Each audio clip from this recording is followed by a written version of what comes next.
Marcus Chin thought his marriage was solid, built on 12 years of shared mornings and quiet loyalty. He didn't know that at 9:47 on a Tuesday morning, his wife would drain every account they owned and vanish. Within one phone call, everything she thought she'd stolen would slip through her fingers like water. Before we begin, if stories about quiet dignity meeting sudden justice move you, take a moment to like this video and subscribe, because what happens in the next hour is the kind of thing you'll want to tell someone about. And I'm curious where you're watching from today, so let me know in the comments. Now, let me tell you exactly how one banker's phone call changed everything. The morning had started like any other. Marcus woke at 6, as he always did, the gray light of a Chicago spring pressing softly through the bedroom curtains. Diana was already gone from their bed, which was not unusual. She'd taken to early yoga classes over the past several months, or so she'd said. He'd padded downstairs in his socks, made coffee in the machine she'd insisted they buy, and stood at the kitchen island, reading the morning news on his tablet. The house was quiet in a way he'd always found comforting. 12 years of marriage had taught him to love the small silences. What Marcus did not know, standing there in his kitchen with his coffee cooling, was that the woman he'd married had already begun to dismantle their shared life with surgical precision. What he did not know was that the silence he found so comforting was not peace. It was absence, rehearsed and rehearsed again until it looked like ordinary calm.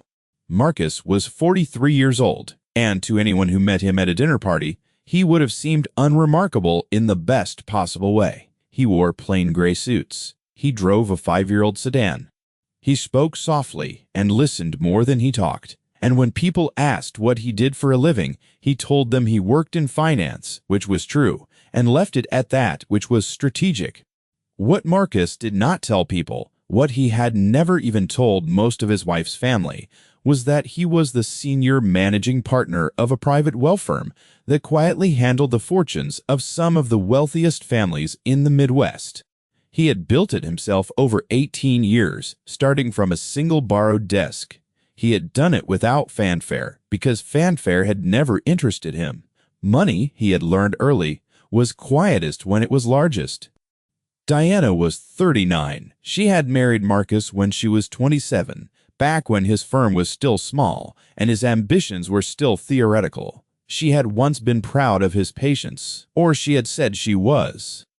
Somewhere in the intervening years, that pride had curdled into something else, something Marcus had noticed but had chosen, out of loyalty and hope, not to name. She had started spending more time with a circle of friends he didn't know. She had grown critical of the modest way he lived, of the sedan, of the plain suits, of his refusal to buy the lake house she'd wanted. She'd told him more than once that he had no ambition. He had absorbed the insult without argument, because arguing had never been his way, and because he'd believed, foolishly, that time would soften her. On that Tuesday morning, Marcus finished his coffee, rinsed the cup, and set it in the rack to dry. He said goodbye to an empty house and drove to his office downtown, 32 floors above the river, where his day filled with the ordinary business of managing other people's money. He did not check his personal accounts. Why would he? He never did. Not on an ordinary day. But this was not an ordinary day. At 9:47 that morning, while Marcus sat in a conference room reviewing a client's estate plan, Diana Chen walked into a branch of their bank on the north side of the city.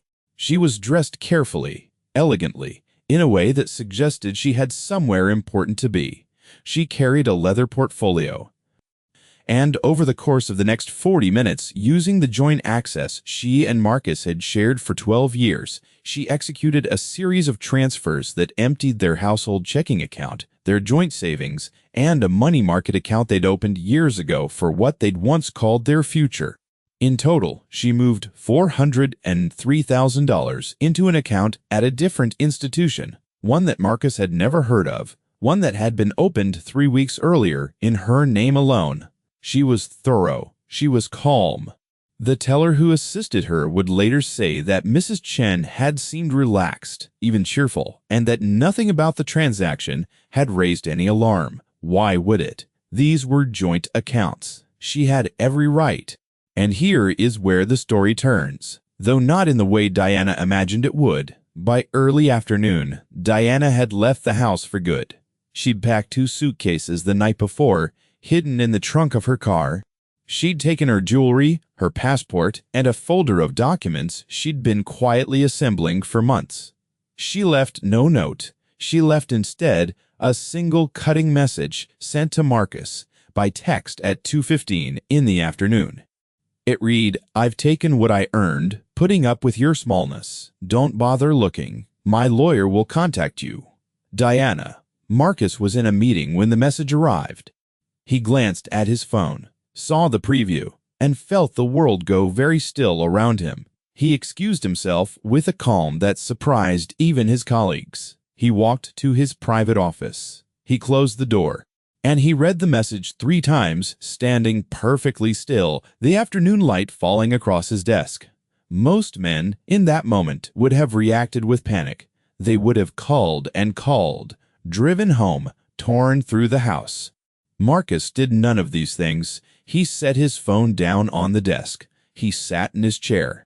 He looked out the window at the river below, glittering and indifferent, and he allowed himself exactly 1 minute of genuine grief for the marriage he'd believed in. 1 minute.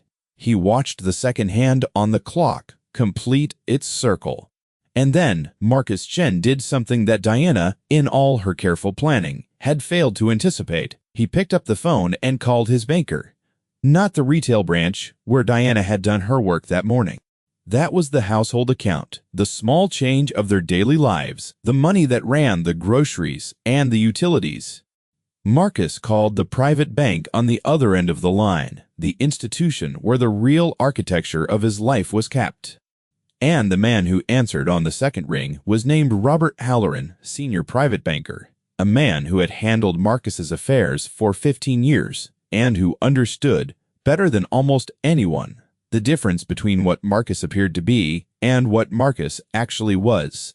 "Marcus," Robert said warmly, "what can I do for you?" Marcus's voice when he spoke was steady and quiet, the voice of a man who has already decided exactly what he intends to do. "Robert," he said, "I need you to freeze everything she touched, every account with her name on it, every card, every line of credit that runs through the household today. This hour." There was a brief pause on the line. "Diana," Robert said. It was not a question. "Diana," Marcus confirmed. "She emptied the joint accounts this morning. 400,000, more or less. Moved it to an account I've never heard of. And she's gone." Robert did not gasp. He did not offer condolences. He was a professional, and he knew Marcus, and he understood that what was required now was not sympathy, but competence. "The joint household accounts are hers to access legally," Robert said carefully.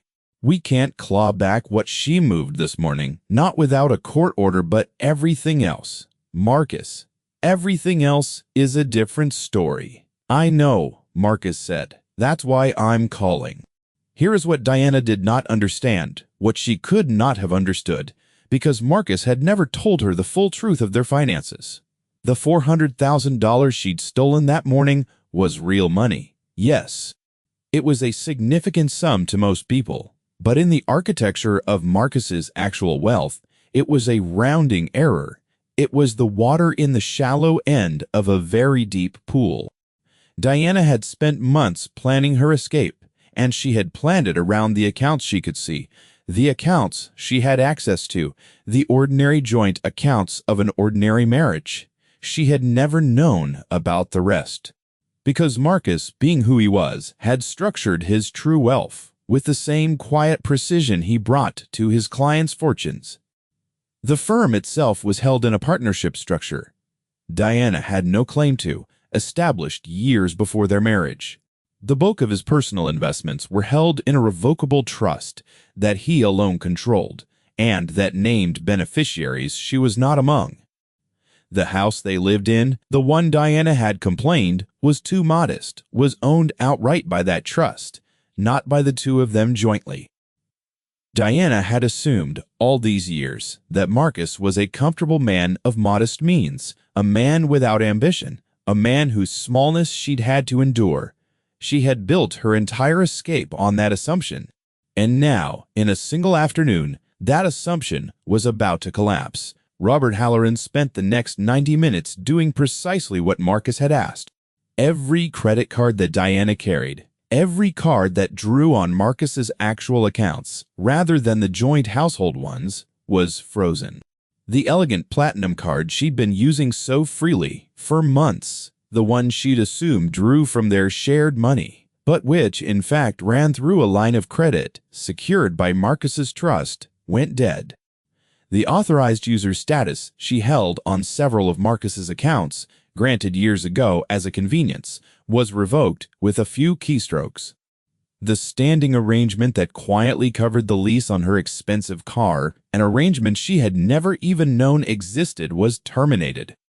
And most importantly, Robert flagged every institution in Marcus's network with a simple, quiet instruction. Diana Chin no longer had access to anything.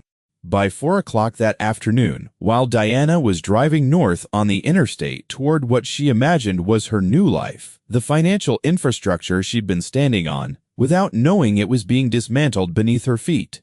She would not discover this immediately. That was the cruelest part, though Marcus took no pleasure in it. She was, in that moment, still flush with her $400,000, still convinced she had outmaneuvered a small, unambitious man. She had no idea that the real reckoning had not even begun. The days that followed were quiet. Marcus went to work. As he always did, he told no one what had happened, not at first. He handled his clients' affairs with the same steady focus, and if his colleagues noticed anything different about him, it was only a certain new stillness, a settling, as though a question he'd been carrying for years had finally been answered. At home, in the evenings, Marcus did the practical work of untangling a life. He called his attorney, a sharp and unsentimental woman named Patricia Vance, who had handled his firm's legal affairs for a decade. He explained the situation plainly, and Patricia, listening, began to smile, though not unkindly. "Marcus," she said, "let me make sure I understand. She emptied the joint accounts, which she was legally entitled to do, and she thinks she's walked away with your fortune." "She thinks she's walked away with all of it," Marcus said. "She has no idea it was ever anything more than what she took. And the trust, the firm, the house, none of it touches the marriage. The trust predates it. The firm is a partnership she has no interest in. The house belongs to the trust." Patricia was quiet for a moment. "She's going to file for divorce," she said finally. "She's going to walk into that proceeding expecting to fight over a shared estate. And she's going to discover in front of a judge that the shared estate she's fighting over is $400,000 that she already stole, which means, Marcus, that she's going to have to give a good portion of it back." Marcus said nothing for a moment. Then, quietly, "I don't want to ruin her, Patricia. I want to be clear about that. I don't want blood. I just want the truth on the table. I want it seen for what it is." Patricia respected that, though she found it unusual. In her long career, she had rarely met a man in Marcus's position who did not want blood. "The truth," she said, "is going to be more than enough." 3 weeks passed. Diana had settled into a rented apartment in a lakeside town 2 hours north, an expensive place she'd chosen to celebrate her new freedom. She'd been spending freely, first from the stolen $403,000, and then, when she reached for her platinum card to cover the lease on a new apartment she'd fallen in love with, she'd discovered it declined. She'd assumed a mistake. She'd called the bank. She'd been told, politely, that the account had been closed and that she was no longer an authorized user. That was the first crack. But it was only the first. Over the following days, the full architecture of her situation began to reveal itself, piece by piece, each discovery worse than the last. The car lease she'd never paid attention to, the one she'd assumed was simply part of the household, was gone. She received a notice that the vehicle would be repossessed. She discovered that the $400,000, which had felt like an ocean when she'd taken it, was diminishing far faster than she'd expected once she had to pay for everything herself, all at once, with no invisible support beneath her. And then, worst of all, her lawyer, whom she'd hired with such confidence, called her with the results of the financial discovery process that opens every divorce. "Diana," her lawyer said, "we have a problem." She had gone into the divorce expecting to lay claim to half of a substantial marital estate. What she learned instead, sitting in her lawyer's office with the discovery documents spread before her, was that the marital estate, the actual pool of assets legally subject to division, consisted almost entirely of the joint accounts she had already emptied. Everything else, the trust, the firm, the house, all of it, was Marcus's separate property, established before the marriage, or held in structures she had no claim to. She had not stolen a fortune. She had stolen the entirety of what she was ever going to get, and then some. "What do you mean? And then some?" she asked, her voice tight. Her lawyer slid a document across the desk. "The $400,000 you took," she said. "In this jurisdiction, when marital assets are divided, both parties are entitled to their share. You took all of it, which means you're now holding money that legally belongs, in part, to your husband. And his attorney has filed a motion demanding an accounting and the return of his portion." Diana stared at the document. For the first time in months, the careful confidence that had carried her through her escape began to crumble. But Diana Chen was not a woman who surrendered easily. If anything, the discovery of her miscalculation hardened her. She had spent 12 years, in her own telling, married to a man beneath her, and she was not about to be humbled by him. Now she instructed her lawyer to fight. She would argue that she had contributed to Marcus's success, that the trust and the firm had grown during the marriage, that she was owed a share of everything. It was a losing argument, and her lawyer told her so. But Diana insisted, and so the matter proceeded toward a hearing. The hearing took place on a gray morning in late spring, in a courtroom that smelled of old wood and older paper. Diana arrived first, dressed impeccably, radiating the same confidence she'd worn into the bank 2 months earlier. She had convinced herself that she would prevail through sheer force of will, that Marcus, small and unambitious as ever, would fold under pressure, as he always had.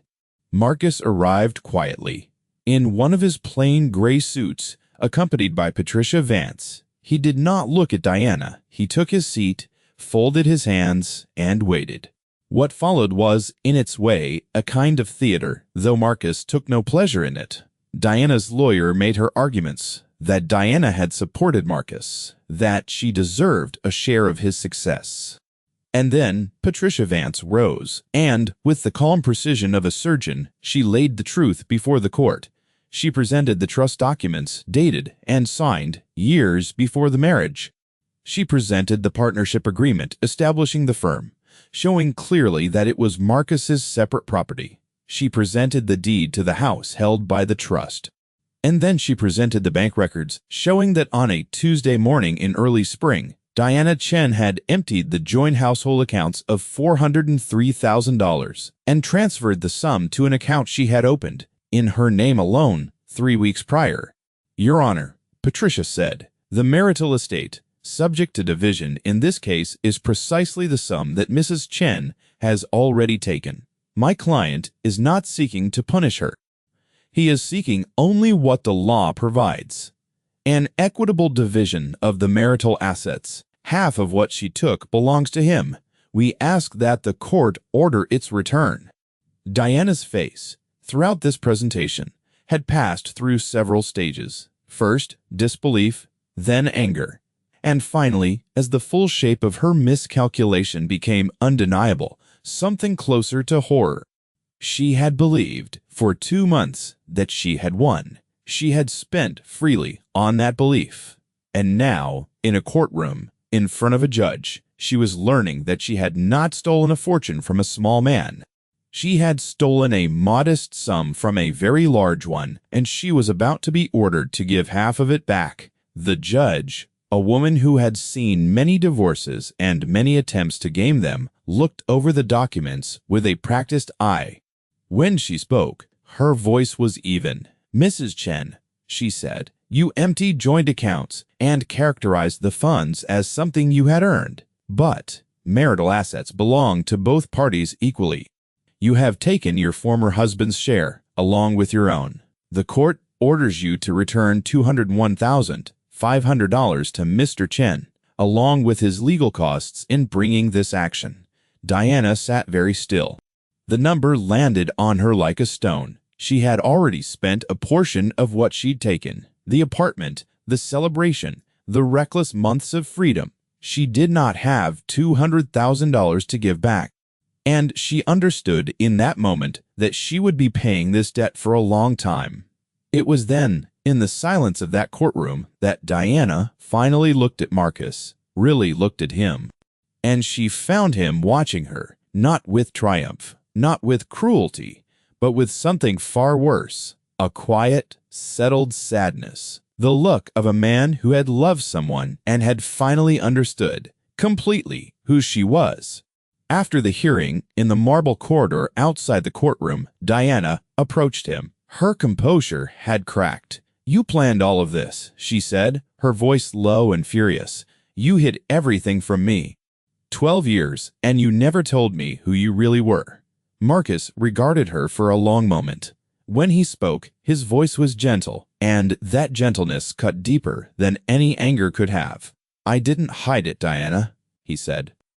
"I never lied about a single thing. You asked me what I did, and I told you I worked in finance. You decided I was small. You decided I was beneath you. You built 12 years of contempt on an assumption. You never once bothered to check." He paused. "I would have given you anything if you had asked, if you had stayed, if you had simply been honest. I would have opened every door, but you didn't want a partner. You wanted an escape and a payday. And you built your whole plan around a man who didn't exist because you never took the time to see the one who did." Diana had no answer. There was none to give. "The money you took," Marcus continued, "the money you called what you earned for putting up with my smallness. It was never the point. You could have had a good life, a real one. But you wanted to steal a fortune from a man you despised, and it turns out the man you despised was never small at all. You just never looked." And with that, Marcus Chen turned and walked out into the gray afternoon, leaving behind a woman who had gambled everything on the wrong assumption and lost. The months that followed were quieter still. Diana returned what she could of the money and arranged to pay the rest over time, a debt that would follow her for years. She moved into a smaller apartment. The lake town, the celebration, the fantasy of a new life funded by another person's fortune, all of it evaporated. She had traded a marriage to a decent, wealthy, patient man for the theft of a sum that turned out to be less than nothing once the truth was told. Marcus, for his part, did not remarry quickly, and he did not become bitter. He kept working. He kept living quietly in the same modest house that belonged to his trust, driving the same 5-year-old sedan, wearing the same plain gray suits. In time, the stillness that had settled over him on that Tuesday afternoon became something lighter. He had grieved his marriage, and then he had let it go. He had learned, at cost, a lesson he would carry for the rest of his life. And here, my friends, is where the story asks something of us, because the truth Marcus understood, the truth Diana learned too late, is one that reaches far beyond a single marriage and a single frozen account. Worth was never the thing that could be seen from the outside. Diana spent 12 years measuring her husband by his plain suits and his ordinary car, and she concluded he was small. She was so certain of her judgment that she staked her entire future on it, and she was catastrophically wrong. Not because Marcus was secretly rich, but because she had never once tried to actually know him. She had loved an assumption and despised a man who deserved neither. The deepest lesson is not that Marcus was wealthy. The lesson is that contempt blinds us. When we decide someone is beneath us, we stop looking, and in that blindness, we lose access to who they truly are. Diana didn't lose a fortune. She lost the chance to be known by and to truly know a good man, and she lost it long before she ever emptied a single account. Marcus never sought revenge. He never raised his voice. He never became cruel. He simply told the truth and let the truth do its work. And that quiet integrity was, in the end, far more powerful than any scheme Diana could have devised. He held the moral ground, not by winning, but by refusing to become the small man she'd always accused him of being. So let me leave you with a question, and I'd genuinely love to hear your answer in the comments below. Have you ever been underestimated by someone who was certain they had you figured out? Have you ever watched someone gamble on an assumption and lose everything because they never bothered to look closer? Tell me your story. This community grows stronger every time we share these truths with one another. If this story moved you, if it reminded you that patience and integrity have a quiet power all their own, please take a moment to like this video and subscribe so you don't miss what comes next. There are more stories like this one waiting. Stories of people who were overlooked, dismissed, and underestimated, right up until the moment the truth came out. And remember, wherever you are watching from tonight, the quietest people in the room are so often the ones carrying the most, and the ones who see them clearly are the fortunate few. Never mistake gentleness for weakness. And never, ever assume you know someone's worth from the suit they wear or the car they drive, because the person you underestimate today may be the one holding the truth tomorrow.